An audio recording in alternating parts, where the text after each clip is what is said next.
Testing, testing. Here we go.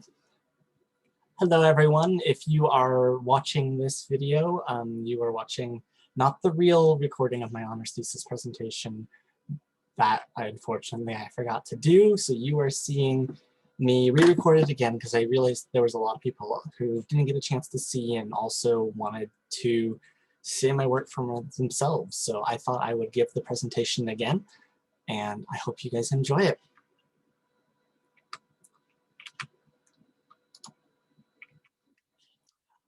Hello, everyone.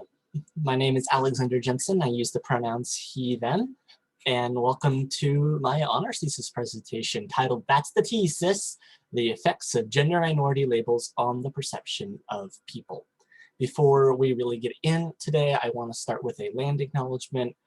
The Washington State University is located on the Thesis lands of the Nipmuc, also known as the Nez Perce, and the traditional homeland of the Paleuk Band of Indigenous people. We, and I especially, acknowledge their presence here since time immemorial and recognize their continuing connection to the land, to the water, and to their ancestors. The second thing I want to do is I want to send this. These were different screenshots I took from different members of my family. There's no point in reading them aloud. There's no reason in mentioning who gave these because it's not useful, but I kind of wanted to put these in as an idea of why this research is so important to me. There are people around me constantly who are making these very difficult statements about people that I care about, and it is very hard to watch. So that's where I'm coming from. So let's talk about it. Transgender people face generations of pain and suffering, and according to the minority stress models in particular, queer minorities as a whole face heightened stress based on their social positions. Additionally, we know that that translates to more negative outcomes for queer individuals, particularly in the mental health realm. When you're more stressed, your HPA axis is chronically activated, and then leads to more mental health outcomes, which then again repeats the cycle over and over again. Some of this stress is informed by political, religious, and personal beliefs. By people, it can be, various religions condemning transgender individuals, as well as different politics, which has come out recently, as well as people just assuming characters and people to be of the wrong identity, which can cause a lot of stress and desire to be passing. On the plus side, there are some good things. Gender minorities, conversely, also see themselves as really positively. They see their community as more resilient and empathetic, particularly because of the hardships they have gone through. Additionally, they have a unique perspective to offer on relationships and the gender binary as a whole, being on the fact that they have, the process of coming out has strengthened so many transgender people's relationships. And of course, they know better than to say that gender is binary. But not everything is bells and roses. Transgender and binary individuals face serious hardships, and that was really brought to head by a survey that came out in 2015, the US Transgender Survey. And that survey found that 40% of transgender individuals, because of that stress, because of so many other revolving issues, have attempted suicide at least once in their lifetime. And those are the ones who are still with us. 15% have experienced sexual assault or physical violence in some form. And 67% of transgender individuals report job-related issues, be it they were not hired for a position, fired from a position, or even just removed from a promotion track because of their gender identity. Additionally, non-binary and gender-fluid individuals experience additional stigma by inhabiting an in-between identity between masculine and feminine. This in-between identity can lead to various forms of confusion and stigma because, gender-fluid individuals may be seen as not participating in normal cultural norms. My study was informed by two studies before it. The first one was conducted in an honors thesis by my mentor, Dr. Carrie Cutler. It's called Don't Call Me Delusional. In this study, characters were presented and identified in vignettes with mental disorders, but they were described in one of three ways for each condition. One condition had a possessive labeled condition. Essentially, the character was described as being diagnosed with delusional disorder versus a noun label, which is Greg is delusional. And then finally, there was a condition in which there was no label, Greg. In that study, while the Greg, without having name influence, was rated the most positively. The character in the possessive label condition, i.e. Greg is diagnosed with delusional disorder, was identified to be less negatively rated than the noun label condition, implying that it is better to identify and speak of people as being diagnosed with their disorder than being their disorder themselves. Because mental health is a form of stigma, myself as well as some other queer individuals in Carrie's lab were interested in looking into queer populations as a secondary minority group to see if that sort of identification worked. Instead of using noun labels and possessive labels, we decided to use implicit labels. So I am gay versus implicit labels, I am attracted to men, or no labels at all again, I am. And what we found in that study is overall lesbian, gay, and bisexual characters were rated as more positively compared to the no label or implicit label in the explicit label condition. It was found that Greg being gay was the condition of vignettes that garnered the most positive trait ratings across the board. Additionally, unfortunately, bisexual identities were rated as more confused as well as more promiscuous in more than one setting due to potentially the fact that bisexual people, much like non-binary people, inhabit that in-between space between straight and gay, which can occur stigma. So the goal of this study then was, again, to contribute to that coming out discord. We did the L, we did the B, we did the G, now we gotta do the T. So it is my hope that in this study, finding out some of this receptions and perceptions could be useful in coming out discourse, because that is the first impression people will receive. When you identify yourself in some way, that is the first impression you give. So I had two hypotheses for this study. The first one was that gender minority characters would receive, in the implicit label, more polarized ratings compared to the implicit or no label conditions. That is, characters identified as a gender identity label, transgender, non-binary, whatever, would receive more positive as well as more negative ratings than a definition of the gender identity or no label at all. And this was informed by the previous Outgrad Resilience study where the explicit label garnered all of those positive as well as negative ratings. My second hypothesis was that non-binary and gender fluid characters again that inhabit an in-between identity would receive additional negative ratings in both the implicit and explicit conditions compared again to the no label character condition. And this is informed again by the in-between identities that bisexual individuals possessed, and so I expected to see it again here. Before we get into the whole of the study, I wanted to quickly talk T terms. These were the terms for gender minorities that we used in my study, and being queer identities, transgender individuals may have very different terms across the board. That is the nature of queerness. But in order to keep us all on the same page, these are the definitions that I used in my study. First three, sex, gender, and gender minorities. Sex, we're talking about biological components, chromosomes, genitalia, secondary and primary sex characteristics. Whereas gender deals with a personal and societal identity, something that is informed by culture, something that is very individualized and is completely separate from sex. Therefore, a gender minority is people whose gender identity does not directly match whatever their sex was assigned at birth. So with that in mind, transgender individuals is a large and diverse category of people whose gender identity does not align with the gender label they were assigned at birth, which sounds very similar to gender minorities, and it should, because transgender as a label is often used as an umbrella to contain all of the gender minorities. But for this study, we also defined it as those who presently identify as a man or a woman, but who were assigned a gender opposite of their identity at birth. So someone who has undergone some sort of transition from one side of the binary to the other. Non-binary people are the opposite of that binary. There are people whose gender identity is neither male nor female. They might be more masculine leaning, more feminine leaning, androgynous, no gender at all, but they do not sit on the two poles. Gender fluid people, on the other hand, are very similar to non-binary people, but their gender identity fluctuates and shifts along the gender spectrum. It can be more positive, the leaning towards masculinity, or more positively leaning towards femininity, or both or neither, but it shifts, and it may not be the same thing per day.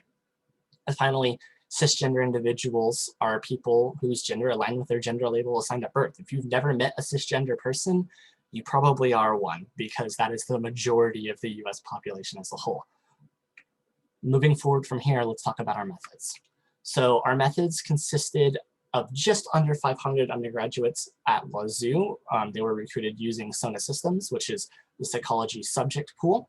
Most of my participants were within, student university years. We had a couple of professors who took it as well, which is why our age range is all the way up to 50. We had 75.5% women. They were mostly white. Many of them were straight, and of course they were studying psychology. They completed a survey on Qualtrics for CourseWeb, which is just a really nice survey software. And participants were assigned into one of three conditions: an explicit condition, an implicit condition, or a neutral no label condition. Participants then read vignettes, and here's the example of the vignettes for all three conditions for just the non-binary character. Again, participants would read only no label vignettes, only explicit vignettes, or only implicit vignettes. But they would read 6 different vignettes, one for each of the gender identities we spoke of. As you can see here, the vignettes they read were very short, as well as matched across conditions, with the only variation in my independent variable, being the fact that in the explicit and implicit condition, the characters were identified as non-binary or identifying as neither male nor female. That was our manipulation. As you see in the no label, there is no gender identity involved at all.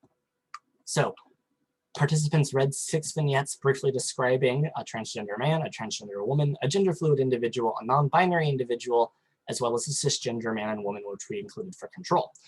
They were rated on 19 traits, on a scale being 0, not at all the way to 10 being extremely, and these traits were just how much of this thing participants thought the character was, be it promiscuous, mentally ill, perverted, so on and so forth. There were some positive and there's some negative, as well as the 2 neutral, feminine and masculine, because we wanted to make sure that the trans man was still seen as masculine or not. Finally, participants completed the transgender attitudes and beliefs scale, as well as the Santa Clara Strength of Religious Faith questionnaire. Both of these were included in our sample set to make sure random assignment worked to produce equivalent conditions, because we figured both of these things, an inherent amount of transphobia or a high level of religiosity, would be indicative of an imbalance between our sample sets. So we wanted to make sure random assignment did work to produce equivalent conditions, and it did. And then participants, after completing those, also completed demographics, and then it was time for statistics. We conducted a bajillion ANOVAs, and we found a lot of things. So we will start with the transgender characters. The transgender man was rated as both the implicit and explicit character conditions as more brave, more proud, resilient, progressive, empathetic, and less seeking compared to the no label condition, meaning the transgender man, when identified in the implicit condition as this person is a transgender man, as well as the person that was identified as being assigned woman at birth but now identifying as a man, were rated all of these traits compared to the no label condition. And only that explicit condition, however, the character was rated more likable, fun, and masculine compared to no label. The transgender woman, however, had both implicit and explicit condition characters rated as more brave, proud, resilient, likable, progressive, empathetic, feminine, and more confused. This is our first negative trait rating compared to the no label condition. Additionally, the explicit condition character was rated more fun compared to the no label condition as well. Moving forward out of the transgender characters into the non-dichotomous genders, the gender fluid character was rated in the implicit and explicit condition as more brave, proud, resilient, likable, fun, progressive, and strangely feminine compared to the no label condition. Additionally, the explicit condition character for gender fluid was rated as more empathetic compared to the no label, and in only the implicit condition, the character was rated as more confused than the no label basic character. Secondarily, the non-binary character in both implicit and explicit condition had their characters rated more brave and progressive, again compared to the no label. And in only the explicit condition, the character was rated more proud, resilient, likable, fun, and empathetic compared to the no label. Finally, in only the implicit condition, the character was rated as more confused again, just like the gender fluid character compared to the no label. Finally, we got to talk about the cisgender controls. The cisgender man received the least amount of significant positive ratings than any of these characters did. And only the explicit and implicit condition characters were rated as more masculine, which is good. A cisgender man should be rated as masculine compared to the no label condition. Additionally, the explicit condition was rated more fun compared to the no label. The cisgender woman character, on the other hand, received plenty of ratings, as well as plenty of significant ratings. The implicit and explicit condition characters were rated as more empathetic and feminine compared to no label, as well as in only the explicit condition, the character was rated as more brave and proud compared to the no label. And then finally, the implicit condition was rated as more lonely compared to the no label, which is the only time lonely as a trait appears across this board at all. So some big takeaways from all of this then. Gender minority characters identified in either condition was hypothesized to receiving more polarized ratings than characters in the explicit or no label conditions, specifically in the explicit label. However, all characters were rated more positively in both the implicit and explicit character conditions, meaning that there was a minimal impact of this manipulation on negative traits. In fact, so much so that there was no significant difference between comparing an explicit label and an implicit label to each other. We could compare them to the control, but not to each other, meaning that ultimately that part of the manipulation did not work. However, that hypothesis was partially supported because there was still more positive ratings in at least the explicit condition. My second hypothesis, that non-binary and gender fluid characters would receive additional negative ratings in both the implicit and explicit condition compared to no label, was also partially supported, as both characters were rated as more confused in only the explicit condition compared to the no label condition. And even so, this was not unique to just these two identities. The transgender woman was rated in both the implicit and explicit condition as more confused, suggesting that confusion overall may not just be part of non-dichotomous gender identities, but any gender minority as a whole. Other points of discussion, there were 6 traits that were rated significantly higher in all 4 of the gender minority characters, and those were proud, resilient, likable, fun, progressive, and empathetic, which to me is indicative that the queer community as a whole is seen, particularly under gender, as more proud, resilient, likable, and so forth. Additionally, these 6 traits were replicated, in fact, because in our previous study, Out, Proud, and Resilient, all 6 of these traits were the traits that the LGB characters were also rated more positively on, suggesting that, again, that the entire LGBTQ plus IA community was seen as more positively perceived on these traits. Additionally, as stated, the non-binary and gender fluid characters were rated as more confused than the character in the no label condition. But this could be indicative of confusion on the participants' part, particularly in fact that all of our explicit labels were given only in the explicit condition. So in the implicit condition, all you had was a definition, and if you were not aware that that is a part of a gender identity label, or if you were not aware that that could exist at all, you may be confused as to why that person thought that way, and thus your confusion was projected onto the characters themselves. Finally, as I said in the previous slide, there were no significant difference between the implicit and explicit label conditions. However, there were more positive traits rated higher in the explicit condition relative to control, and only the implicit label condition produced these higher negative trait ratings, again, relative to control.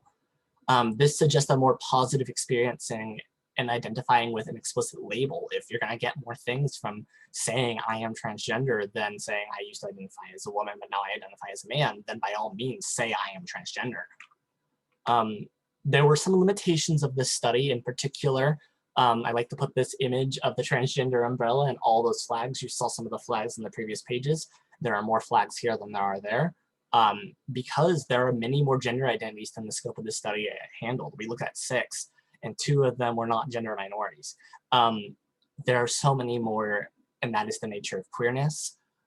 Additionally, identities in the explicit condition were not defined.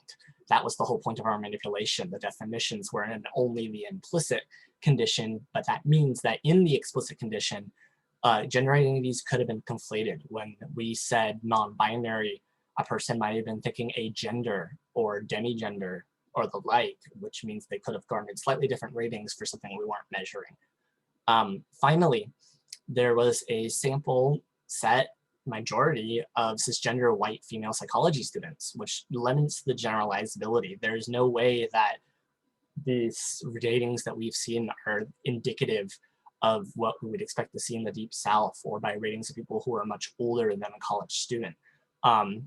Therefore, what the study implies is that, you know, it is safe to come out and be proud, but only in safe settings, of course. And what this seems to imply that at least the university, or more specifically the psychology program at Wazoo, is one of those safe spaces. I would not be surprised if the majority of Wazoo is as well. So in conclusion, I have my wonderful picture of Audre Lorde saying my favorite quote of all time, which is, "Your silence will not protect you." And her words seem to be supported by this. You know, explicit and implicit labels increased positive perceptions of gender minority characters compared to that no label control. And since we know that positive perception can reduce minority stress, it makes sense then that we would want to go for the more positive perception if we can. And considering then that there were even more positive trait ratings in the explicit condition compared to the no label condition, and there were even less positive traits found in the implicit condition compared to the no label condition, it seems to be implying that at least in the university setting, it's better to be out and proud, identifying as what you are. And so that is what I found today. Thank you so much for listening. As I end this presentation, I want to acknowledge that it takes a village to get me here. And so in the way to acknowledge that, I put a little thank you heart in my presentation. If you see your name on here, the size is not indicative of how powerful of an effect you have had in my life. I just needed a format to do its thing.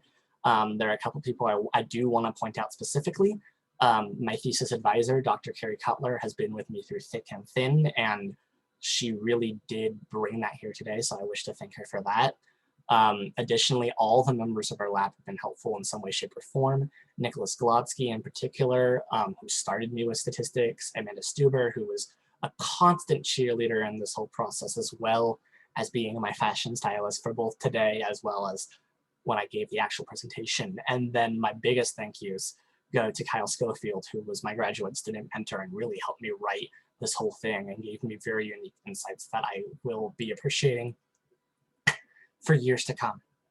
And then finally, I want to dedicate this entire thesis to Jim Bowman, which is the name of my now past gay great uncle that I very recently found out about.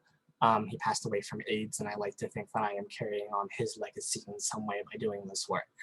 So there's that. And I would be opening the floor up to questions at this point, but instead I finished this little presentation with an honors villanelle that I wrote. I don't think it needs to be read out loud. I think it's better to be read this way, but I will leave just a moment of silence for you guys to process this, and then I will say adieu.